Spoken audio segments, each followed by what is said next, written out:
ভারতের মেঘালয় রাজ্যের খাসিয়া পাহাড়ের অসংখ্য ঝর্ণা দিয়ে বৃষ্টির সাথে আসে বালি। এতে নষ্ট হচ্ছে সুনামগঞ্জের সীমান্তবর্তী তাহিরপুর উপজেলার ২ ইউনিয়নের অন্তত ১০ গ্রামের শতাধিক কৃষকের স্বপ্ন।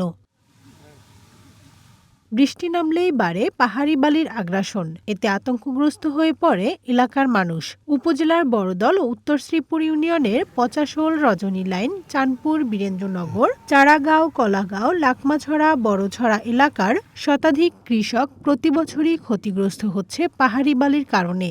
বালি ও পাথরে দিন দিন ঢাকা পড়ছে সীমান্তের ২০ কিলোমিটার এলাকার আশপাশের ঘরবাড়ি, রাস্তাঘাট সহ বহু স্থাপনা।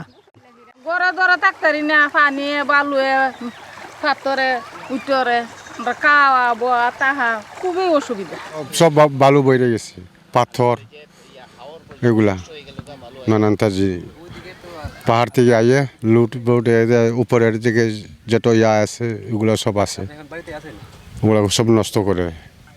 ২০০৮ সালের জুলাই মাসে প্রথম বড় ধরনের পাহাড় ধসের ঘটনা ঘটে চাঁদপুর বাজারের পশ্চিম দিকে। তখন যেসব জমি বালিতে ঢাকা পড়েছে তাতে বর্তমানে কোনো ফসল ফলানো যাচ্ছে না। এ ধারা অব্যাহত থাকলে দিনে দিনে কৃষি জমি আরও বিপন্ন হবে বলে আশঙ্কা স্থানীয়দের। এই যে আমাদের এদিক দিয়ে গ্রামের ঘরবাড়ির এদিক দিয়ে প্রায় ১০০ বিঘার মতো জমি মনে করেন নষ্ট হয়ে গেছে বালি পাথর আইসা।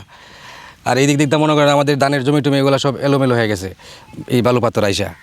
এখন এগুলা সরকার যদি কোনো উদ্যোগ নিত তাহলে আমাদের জন্য ভালো হইতো আর কি।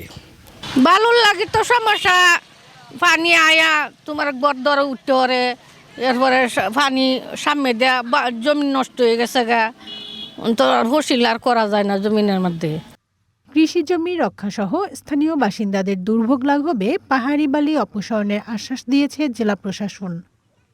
রাজাপুর আর একটা হলো চাঁদপুর, এইখানে যে কথাটা বললেন যে পাহাড় থেকে সাম্প্রতিক বৃষ্টিরকালীন সময় যে ভিটি বালু বা মানে মাটি ভরাট করার জন্য যে বালু এটা এসে যে ফসলের জমিতে ঢেকে দিচ্ছে, ফসলের জমির উর্বরতা শক্তি নষ্ট করছে, এটা আমরা জানলাম। তো যে বিষয়টা হয়েছে যে বালু একটা মানে খুব সেন্সিটিভ ইস্যু হয়ে গেছে সুনামগঞ্জের জন্য। এটা ভালো উদ্দেশ্য করলে পরেও কিছু মানে লোকজন এটার বিরুদ্ধে দোষ ত্রুটি বের করার জন্য মানে খুঁজতে থাকে যে এটার মধ্যে অন্য কোনো উদ্দেশ্য আছে কিনা।